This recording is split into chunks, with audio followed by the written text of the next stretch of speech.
Selamat sore semua, selamat datang di khotbah sore dari Covenant City Church, di mana kami menyampaikan firman Tuhan yang tadi pagi kami sudah sampaikan di dalam ibadah bahasa Inggris kami, sore ini dalam bahasa Indonesia. Acara khotbah sore ini akan kami tayangkan minggu yang pertama setiap bulan pada jam 6 sore di YouTube channel ini. Dan tujuan kami menayangi ini adalah supaya firman Tuhan dan kabar baik Injil Yesus Kristus bisa sampai pada lebih banyak orang, khususnya yang lebih nyaman mempelajari firman Tuhan di dalam bahasa Indonesia. Dan walaupun khotbah sore sekarang ini masih hanya kami lakukan sebulan sekali, kami berharap pelayanan ini masih bisa menjadi berkat untuk Bapak, Ibu, dan teman-teman sekalian yang ikut mendengarkan. Oke, sebelum kita membuka dan mempelajari firman Tuhan sore ini, mari kita mulai dengan doa. Bapa kami di surga, Engkau adalah Tuhan yang tidak bisa dilimitasi bahasa manusia. Dan kabar baik Injil-Mu adalah kabar yang terlalu indah untuk dikabarkan hanya dalam satu bahasa. Dan walaupun pada saat ini memang gereja Covenant City Church masih terbatas untuk mengabarkan Injil-Mu hanya dalam dua bahasa, Inggris dan Indonesia, berkatilah tetap usaha kami, sambil kami menanti dengan semua umat-Mu hari di mana di surga, sesuai dengan apa yang buku Wahyu menggambarkan, hari di mana semua bangsa-bangsa dan semua bahasa-bahasa yang berada di bumi akan memuja dan memuliakan nama-Mu. Semoga pelayanan kami sore ini bisa menjadi berkat untuk banyak orang, dan bisa memuliakan nama-Mu dan mengabarkan Injil-Mu. Dalam nama Yesus Kristus kami berdoa. Amin. Pemberitaan firman minggu ini terambil dari kitab Roma pasal 8 ayat 12 sampai 17. Inilah firman Tuhan. Jadi, saudara-saudara, kita adalah orang berhutang, tetapi bukan kepada daging supaya hidup menurut daging. Sebab jika kamu hidup menurut daging, kamu akan mati. Tetapi jika oleh roh kamu mematikan perbuatan-perbuatan tubuhmu, kamu akan hidup. Semua orang yang dipimpin roh Allah adalah anak Allah. Sebab kamu tidak menerima roh perbudakan yang membuat kamu menjadi takut lagi. Tetapi kamu telah menerima roh yang menjadikan kamu anak Allah. Oleh roh itu kita berseru, Ya Aba, Ya Bapa. Roh itu bersaksi bersama-sama dengan roh kita bahwa kita adalah anak-anak Allah. Dan jika kita adalah anak, maka kita juga adalah ahli waris. Maksudnya, orang-orang yang berhak menerima janji-janji Allah, yang akan menerimanya bersama-sama dengan Kristus, yaitu jika kita menderita bersama-sama dengan Dia, supaya kita juga dipermuliakan bersama-sama dengan Dia. Demikianlah firman Tuhan. Mari kita berdoa untuk pengabaran firman Tuhan.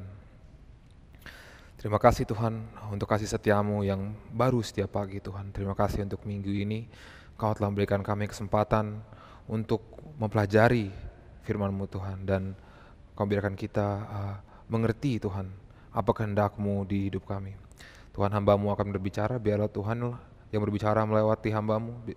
Janganlah kesalahan atau keterbatasan hamba-Mu membatasi firman-Mu Tuhan, karena Roh Kudus-Mu lah yang membuat nyata firman yang disampaikan hari ini. Dalam nama Tuhan Yesus kami berdoa. Amin. Waktu saya sekolah di SMA, jalan Tuhan memang bawa saya pergi ke sekolah yang ada beberapa anak orang penting, anak konglomerat lah.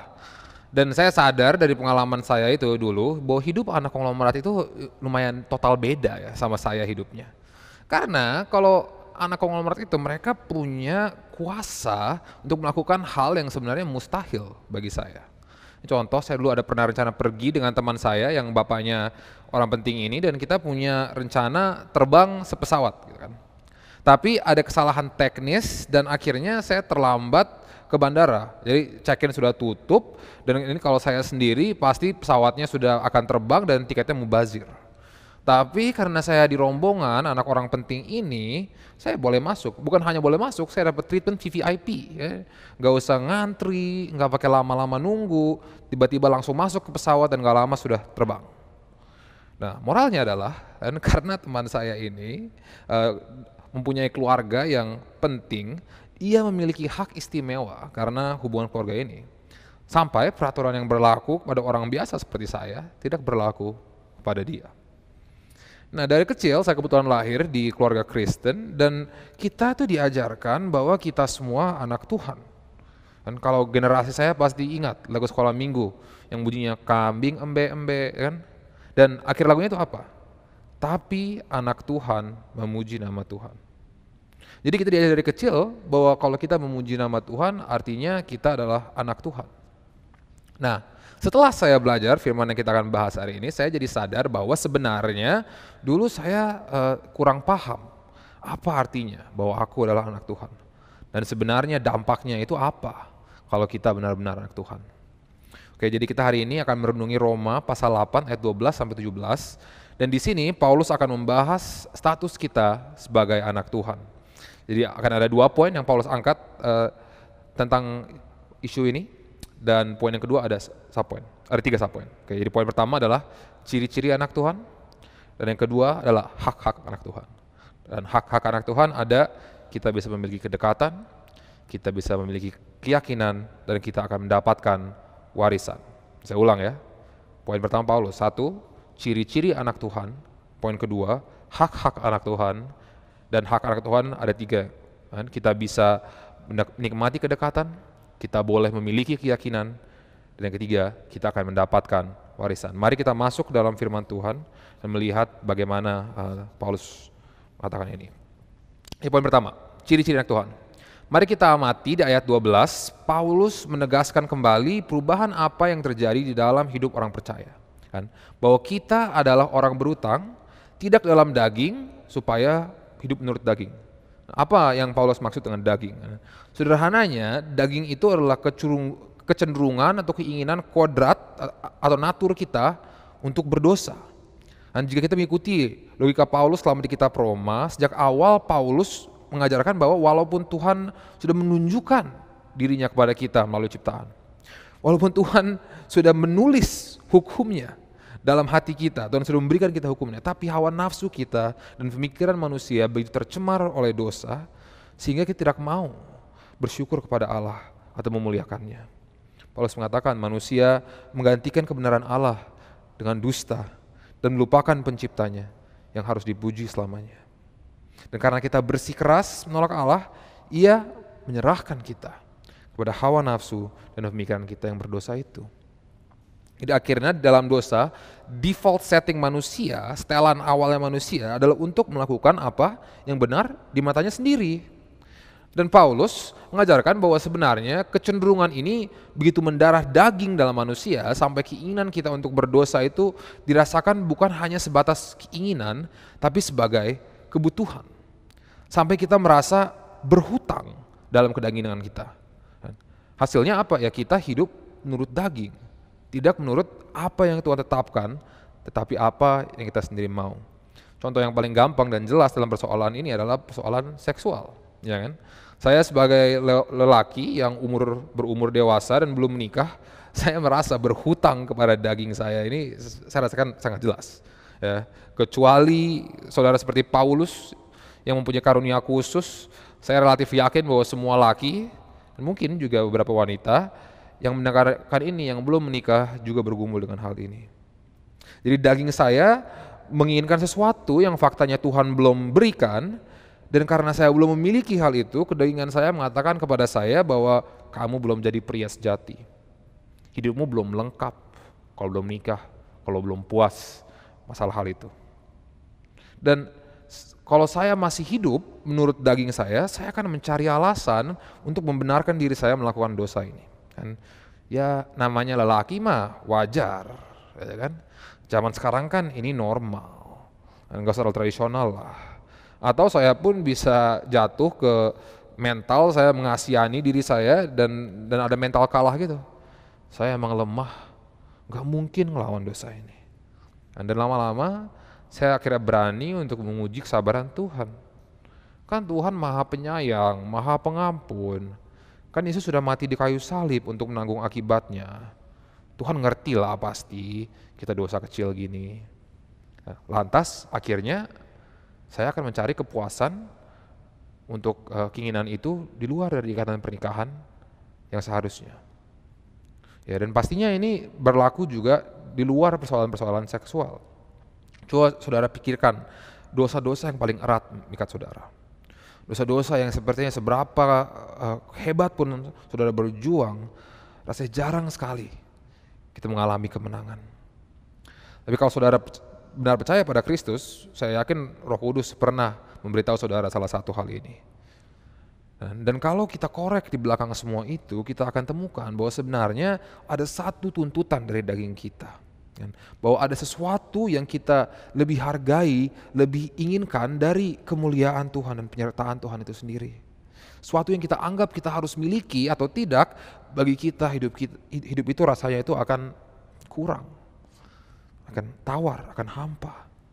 Dan dengan kita selalu mementingkan hal ini sampai mengabaikan dan menyakiti perintah Tuhan aja, kita lama-lama rela demi hal ini.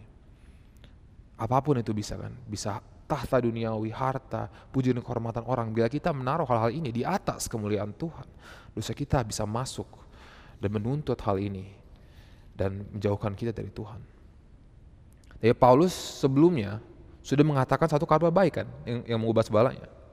Bahwa Kristus telah menyelamatkan kita dan sebenarnya kita tidak lagi terbelenggu oleh kedagingan kita. Kita sudah bebas dari dosa, benar-benar bebas. Di Roma 6 dikatakan bahwa kita sudah mati bagi dosa dan hidup bagi Kristus. Jadinya kita sekarang lagi tidak diperbudak oleh dosa kita. Jadinya hutang kita bukan lagi kepada kedagingan kita, tapi kepada Dia yang telah menebus kita dengan darahnya. Dan walaupun Roma 7 katakan bahwa semua kedagingan kita itu tetap saja menuntut kita untuk berdosa, hawa nafsu dan pikiran kita yang fana terus bergejolak dan berusaha untuk menarik kita ke dalam dosa. Apa yang kata Roma 8, ayat 11? Katakan bahwa Tuhan sudah memberi kita kuasa agar kita bisa menang di atas dosa. Karena Roh Allah sendiri sudah di dalam kita. Dan kita tidak lagi dijajah oleh kedagingan kita, tapi Roh Kuduslah yang membimbing kita bila kita dalam Kristus. Jadi walaupun daging kita masih menuntut kita, kita tidak lagi bertanggung jawab kepadanya. Karena sekarang kita bertanggung jawab kepada Roh Kudus yang diberi oleh Tuhan. Nah, apa tanggung jawab ini? Inilah yang Paulus jelaskan di ayat 13 dengan menunjukkan bahwa hanya ada dua macam akhir untuk seorang manusia. Maut bagi mereka yang hidup menurut daging, atau hidup bagi mereka yang mematikan dosa oleh Roh. Jadi maksud Paulus adalah kita sudah diberikan anugerah oleh Tuhan, jadi kita berhutang budi padanya. Dan hutang ini bukan seperti hutang dengan rentenir ya, yang terpaksa, tapi lebih ke postur berhutang yang timbul dari rasa bersyukur. Lantas kalau kita sadar apa yang Tuhan sudah berikan kepada kita, seharusnya ada rasa bertanggung jawab dari kita untuk menanggapi karunia ini dengan cara berpartisipasi dengan Roh dalam proses pengudusan. Dan kesudahannya adalah kehidupan yang kekal, ya kan? Roma 6 ayat 23. Dan mungkin di saat ini ada beberapa dari kita yang bingung. Oh, tapi bukannya tadi kamu baru bilang kita sudah mati bagi dosa, dibebaskan dari dosa, dipimpin Roh Kudus? Kenapa kita harus masih ikut mematikan dosa? Artinya Roh Kudus bisa pergi dong, Roh Kudus bisa gagal dong, kita nggak benar-benar selamat dong. Dan memang kalau kita baca di sini, ya Paulus itu sedang menyampaikan satu prinsip akibat, sebab dan akibat, di mana memang akibat manusia bila mereka dengan bebal terus menuruti hasrat dan keinginan daging kita akan mati. Tapi ini bukan ancaman saudara, tapi hanya menyatakan satu konsekuensi alami. Kan? Sama dengan kalau saya katakan kalau saudara makan martabak tiap hari akan gemuk. Itu bukan ancaman tapi fakta. Tapi jangan salah paham dengan Paulus kan. Karena apa yang Paulus bukan sedang menyatakan, karena yang Paulus sedang menyatakan itu bukanlah persyaratan. Tapi ini adalah konsekuensi logis dari pengajaran Paulus sebelum ini. Bahwa ciri-ciri seseorang yang milik Kristus adalah kalau kita miliki Roh dan hidup menurut Roh. Dan kalau kita benar dibimbing Roh, kita akan bersama Roh Kudus bertarung untuk mematikan kedagingan kita dan akhirnya kita akan hidup. Jadi saudara, Paulus di kedua ayat ini, ia ingin menekankan bahwa fakta kita sudah ditebus dan dipenuhi oleh Roh Kudus, bukan berarti bahwa tabiat atau karakter kita yang berdosa itu tiba-tiba hilang begitu saja. Dosa masih ada, dan dosa ini masih adalah sesuatu yang mematikan bagi manusia.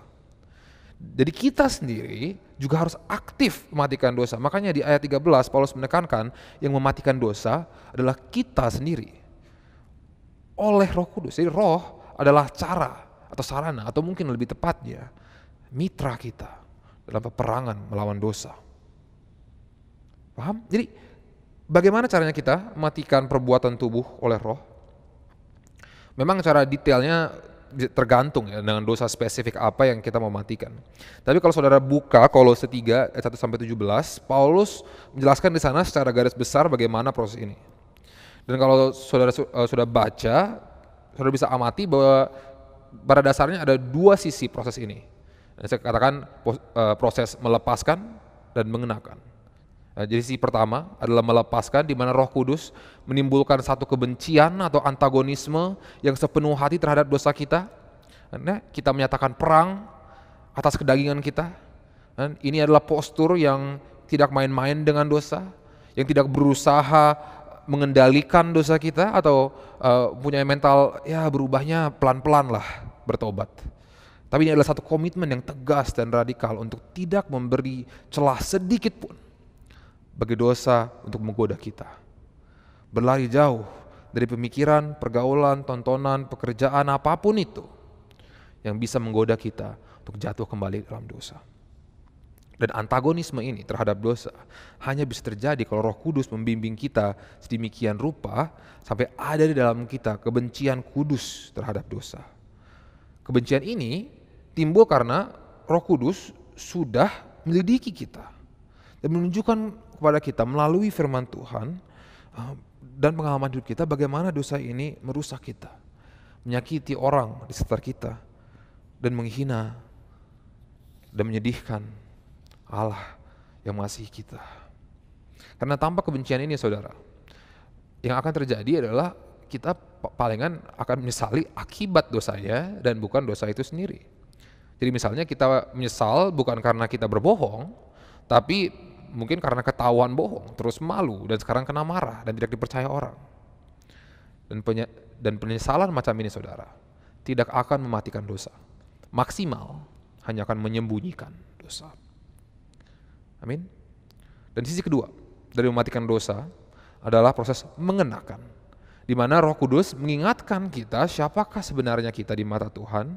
Dan ini Roh Kudus pasti lakukan melalui firman Tuhan, di mana kita bisa mengerti apa isi hati Tuhan bagi kita, apa yang Tuhan lakukan untuk kita, dan bagaimana seharusnya kita hidup selayaknya sebagai anak Tuhan. Dan bagian kita adalah menghidupi identitas baru yang ditunjukkan Roh Kudus itu. Dan tentunya ini kita harus lakukan dengan mengarahkan waktu, energi, pikiran untuk menaati firman Tuhan. Harus berusaha saudara. Seperti apa yang dikatakan Roma 8 ayat 5, bahwa orang yang dipimpin roh memikirkan hal-hal tentang roh, bukan hal-hal daging. Jadi kita hanya bisa mampu untuk mengenakan identitas ini kalau Roh Kudus sudah membuka mata kita untuk melihat keindahan Tuhan. Agar kita tidak hanya bisa mengerti kasih Tuhan, tapi juga mengalami damai Tuhan yang melampaui akal. Agar damai Tuhan itu bisa memerintah dalam hidup kita, sehingga kita tidak lagi menaati Tuhan dengan rasa tertekan, tapi dengan sukacita. Ketaatan bukan terasa sebagai beban, tapi sebenarnya adalah cara kita mengecap dan melihat betapa baiknya Tuhan. Iya kan? Jadi kita bisa melihat bahwa sebenarnya kedua sisi ini cara kerja itu mirip. Roh Kudus menunjukkan dan kita melakukan. Jadi mematikan dosa itu tidak bisa dilakukan sendiri dengan hanya kerja keras atau strategi. Karena harus ada perubahan di level motivasi, pembaruan pikiran yang kita tidak bisa paksakan kepada diri kita sendiri atau orang lain. Harus Roh Kudus sendiri yang melakukan. Dan yang pasti proses ini tidak mudah saudara. Pasti banyak kegagalan, banyak frustrasi. Dan proses ini harus dilakukan terus-menerus sampai tubuh berdosa, tubuh kematian ini sudah digantikan dengan tubuh kemuliaan yang tidak bisa dihancurkan saat Tuhan Yesus kembali. Namun, kita tidak berjuang sendiri. Roh Kudus memimpin kita. Jadi pasti akan ada kemajuan. Dan kita akan lihat kemenangan dan buah. Karena sebenarnya dari sekarang pun kita sudah benar-benar bebas dari dosa.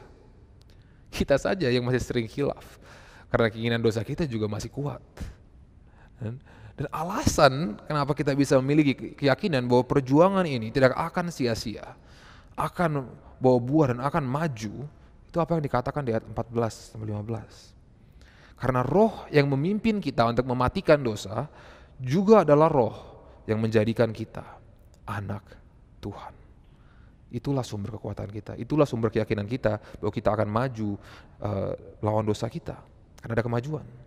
Jadi dalam perjuangan kita melawan dosa ini, kita bisa mendapatkan keyakinan kan, sebagai status kita sebagai anak Allah. Jadi kalau kita santai-santai aja tentang dosa kita dan nyaman-nyaman saja dengan kedagingan kita, firman ini menantang kita untuk mempertanyakan apakah saudara benar-benar percaya dan selamat.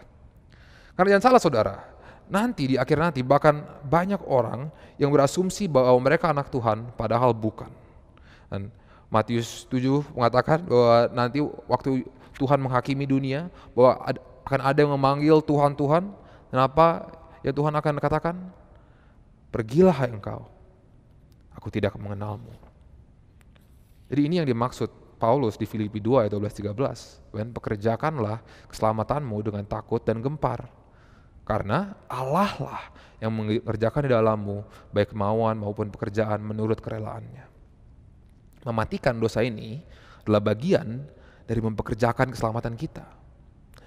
Dan kita melakukan ini dengan takut dan gempar bukan karena kita takut tidak selamat atau kehilangan keselamatan. Tapi untuk melihat apakah benar kita dipimpin Roh Kudus, apakah benar Allah bekerja dalam kita. Biar jangan sampai kita kayak orang-orang di Matius 7 itu yang mengatakan Tuhan, Tuhan dan disuruh pergi.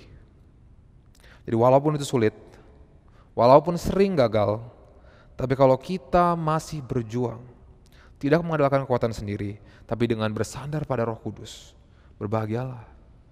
Itu tanda bahwa Allah sedang bekerja dalam kita. Dan kita sudah diangkat jadi anaknya. Amin. Lalu, apa artinya kalau kita jadi anak Tuhan? Apa dampaknya? Ini poin kedua kita. Hak-hak anak Tuhan. Jadi saya sadar bahwa di antara kita yang mendengarkan ini mungkin ada pengertian yang berbeda tentang apa maknanya menjadi anak Allah. Ini semua karena kita semua besar dengan figur Bapa yang berbeda-beda ya. Dan hubungan kita dengan Bapa duniawi kita pasti akan mewarnai gambaran kita tentang bagaimana Tuhan sebagai Bapa surgawi. Nah, jadi contoh saja dengan hubungan saya dengan Bapa saya sendiri, orang tua saya sendiri, ya mereka menganggap mereka sendiri adalah orang berbudaya timur kan. Yang berarti mereka besar di lingkungan di mana jarak antara figur otoritas dan yang bawahnya itu lumayan jauh. Nah, terlebihnya papa saya sendiri besar dalam keluarga militer. Jadi buat dia figur ayah itu lebih seperti jenderal kan. Dan salah satu cara kasih sayang yang ditunjukkan kepada dia yang dia pikir itu pantas adalah melalui disiplin. Ya, jadi di keluarga saya, papa saya menyediakan mencari nafkah sekaligus juga ada ekspektasi. Dan kalau ekspektasinya tidak terpenuhi, ada konsekuensi.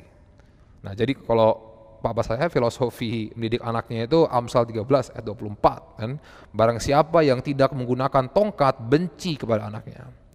Tapi siapa yang mengasihi anaknya, menghajar anaknya pada waktunya. Dan memang dulu, dan saya rasa juga mungkin sering sekali sekarang, banyak waktu di mana yang memang saya pantas dihajar. Dan waktu kecil, papa sering menunjukkan kepada saya bahwa dia mengasihi saya. Jadi karena saya besar dengan figur bapak yang peran utamanya adalah mencari nafkah dan mendisiplin, pandangan saya tentang bagaimana cara Tuhan menjadi bapak saya juga kena efek gitu kan. Sehingga saya mengira Tuhan juga perannya ya sama, menyediakan, menetapkan ekspektasi dan menghukum. Nah, walau benar Tuhan juga melakukan ini, tapi kita bisa lihat dalam firman yang kita bahas hari ini bahwa hubungan kita dengan Bapa Surgawi kita lebih kompleks dari ini. Dan di ayat 15-17 kita bisa melihat Paulus menyorot 3 hak yang kita dapatkan. Pertama, kita bisa menikmati kedekatan. Yang kedua, kita boleh memiliki keyakinan. Dan yang ketiga, kita akan mendapatkan warisan. Oke, jadi yang pertama, hak pertama anak Tuhan.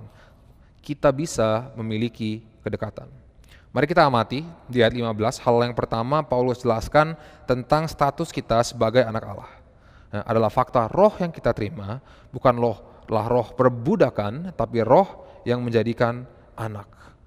Jadi apa yang Paulus sedang angkat di sini adalah kebenaran bahwa saat kita menjadi anak Tuhan, postur kita saat kita mendekati Tuhan itu berubah. Di mana dulu kita mendekati Tuhan dengan postur sebagai budak yang menjadikan rasa takut, kan? Jadi sebelum kita diberi Roh Kudus dan dipimpin olehnya, relasi kita dengan Tuhan itu lebih seperti dengan bos, kan? Dibanding seorang orang tua, karena kita sadar bahwa kita adalah orang berdosa dan kita mengerti dengan benar bahwa sebenarnya kita tidak layak ke depan Tuhan, dan kita tahu Tuhanlah yang bisa memberikan kita nafkah, memberikan kita reward gitu kan. Jadi kita akhirnya takut, dan karena kita sadar bahwa sebenarnya Tuhan itu menghukum kita. Hasilnya, biarpun kita berusaha untuk taat kepada Tuhan, ketaatan ini selalu dilakukan dalam kondisi tertekan, ya kan? Seakan terpaksa karena kita terancam hukuman. Dalam relasi ini kita tidak bisa merasa aman dan nyaman dengan Tuhan. Selalu parno, nanti ada akibat kalau misalnya kita bertindak salah dan berbuat buruk. Nah, jadi fokusnya akhirnya karena itu adalah di tingkah laku kita, takut salah. Dan hasilnya pun kalau kita sukses taat, akan sulit kita untuk merasakan kasih Tuhan yang menghargai ketaatan kita. Dan postur perbudakan ini yang membawa takut, inilah yang saya rasakan waktu saya masa kecil di konteks keluarga yang saya ceritakan tadi. Dan hasilnya adalah sulit sekali saya mendapatkan kedekatan dengan sosok bapak saya yang seharusnya. Hanya akhir-akhir ini bisa. Karena dulu takut salah, takut diomelin, selalu takut dihajar. Dan waktu relasi dengan bapak saya seperti ini, saya datang ke beliau hanya kalau benar-benar perlu saja. Apalagi kalau salah. Nah, tidak ada harapan belas kasihan. Tapi sudah siap mental kena omel dan dijatuhkan sanksi. Tapi hubungan kita dengan Allah, saudara, seharusnya tidak begitu. Karena roh yang diberikan kepada kita adalah roh yang menjadikan anak. Dalam bahasa Inggris, the spirit of adoption. Dan roh ini memungkinkan kita untuk sadar bahwa kasihnya bagi kita sebagai anak itu sudah aman. Jadi walaupun kita bertanggung jawab kepada Tuhan sebagai hamba, kita bisa mendekat kepada Allah dengan nyaman. Tidak dengan postur formal doang, seperti kepegawai pada bos, tapi dengan hangat memanggil dia ya Aba, ya Bapa. Kan kalau zaman sekarang itu seperti panggil Tuhan papi gitu, atau daddy kan.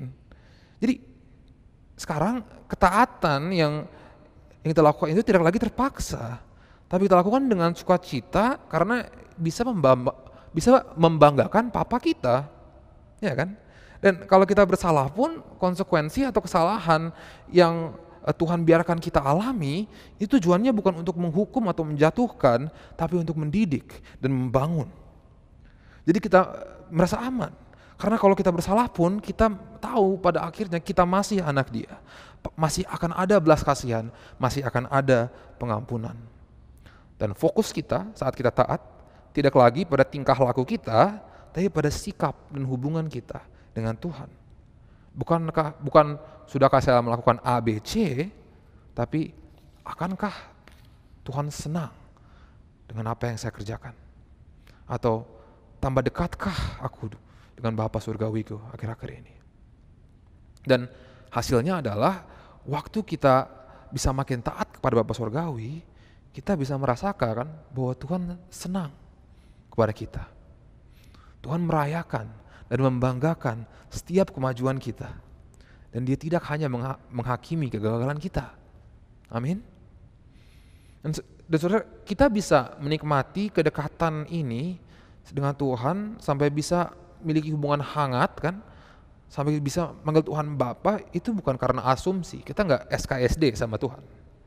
Tapi ini berdasarkan apa yang tertulis di ayat 16, hak kedua yang kita dapatkan sebagai anak Tuhan. Hak kedua, kita bisa memiliki keyakinan. Lihat ayat 16, menyatakan bahwa Roh bersaksi bersama dengan roh kita bahwa kita adalah anak Allah. Saudara, kekhawatiran yang saya sering temukan di banyak orang Kristen di gereja adalah pertanyaan bahwa apakah saya benar-benar akan selamat? Dan kita diajarkan kalau kita percaya kepada Tuhan, berarti kita sudah selamat. Bila kita minta ampun kepada Tuhan, Tuhan pasti akan mengampuni. Dan kedua hal ini itu benar, tapi tidak bisa berhenti di situ. Nah, karena kalau keyakinan kita akan status kita sebagai anak Tuhan yang sudah diselamatkan itu pekerjaan kita, kan kita yang percaya, kita yang minta ampun. Dan keyakinan kita itu masih tergantung pekerjaan kita. Dan keyakinan yang berdasarkan pekerjaan dan usaha kita selalu akan membuat kita cemas kan. Karena kita bisa berpikir nanti kalau suatu hari nanti ada yang terjadi terus tiba-tiba kita berubah pikiran dan gak percaya gimana? Hilang dong keselamatan. Terus nanti kalau misalnya di depan kita lupa minta ampun terus tahu mati gimana? Masuk neraka dong. Ya kan? Dan kalau memang keyakinan kita tentang status kita dengan Tuhan berdasarkan pekerjaan sendiri, jawabannya dengan hal itu ya mudah-mudahan jangan sampai gitu kan.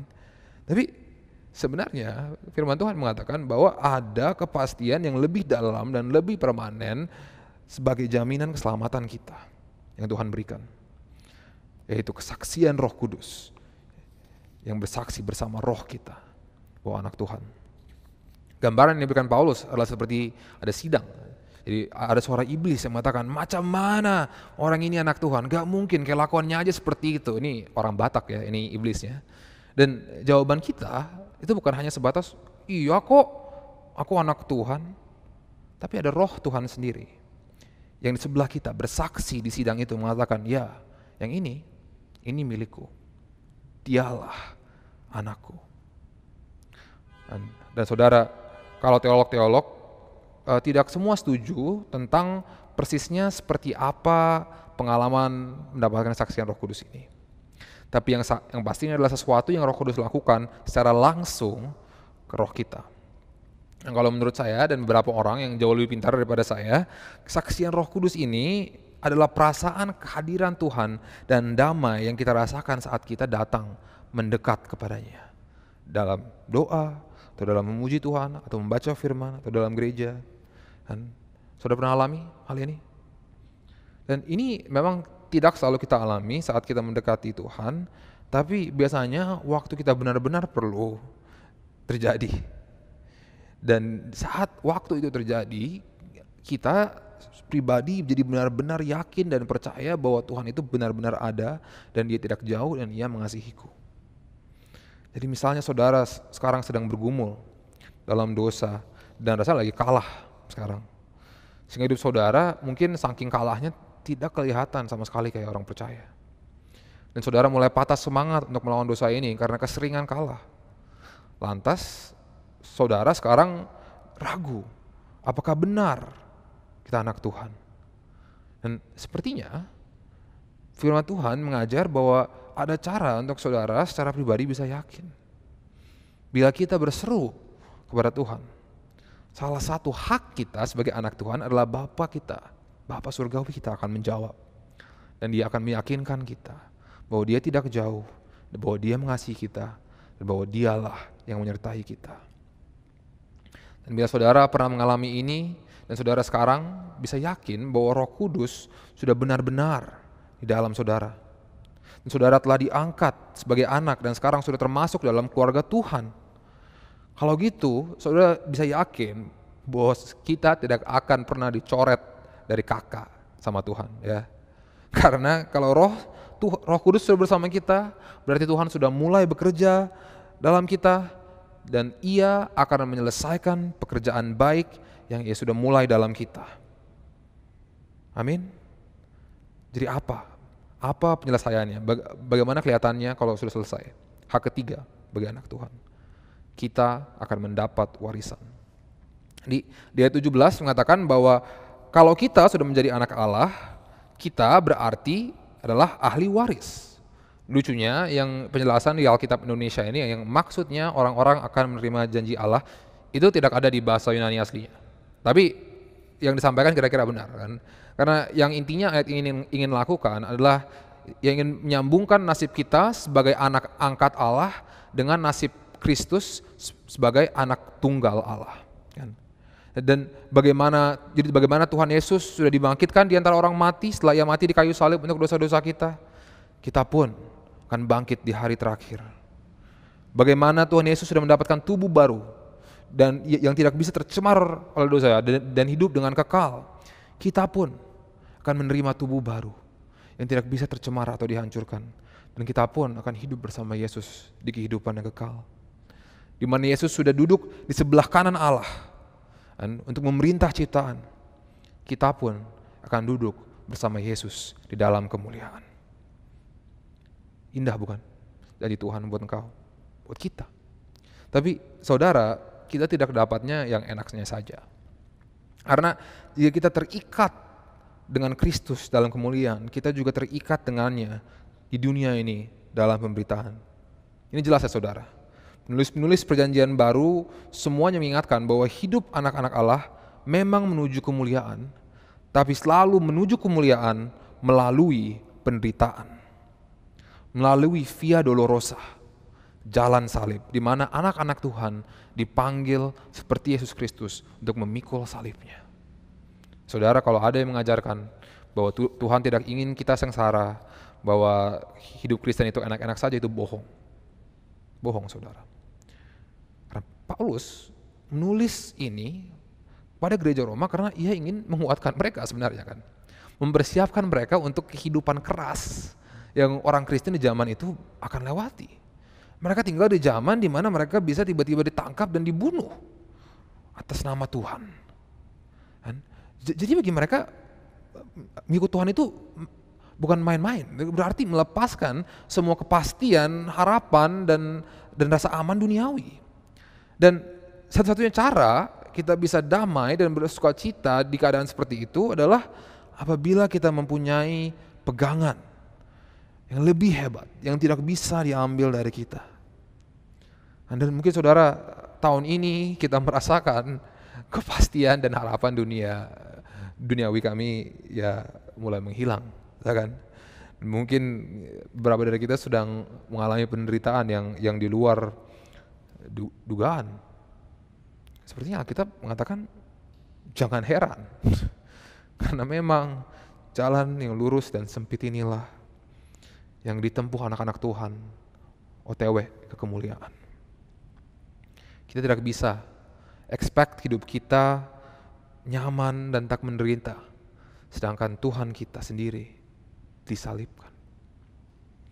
Jadi kalau ada saudara di sini yang belum yakin apabila saudara anak Tuhan, dan saudara mulai patah semangat karena saudara merasa lagi kalah dalam pertempuran melawan dosa, berbahagialah, karena saudara, kita tidak bertempur sendiri. Bila engkau benar-benar mengaku dengan mulut kita bahwa Yesus Kristus adalah Tuhan dan percaya dengan hati kita bahwa Tuhan membangkitkannya di antara orang mati, ini berarti Roh Allah ada di dalam kita dan Tuhan sedang bekerja di dalam kita. Jadi berhentilah berusaha dengan kekuatan sendiri.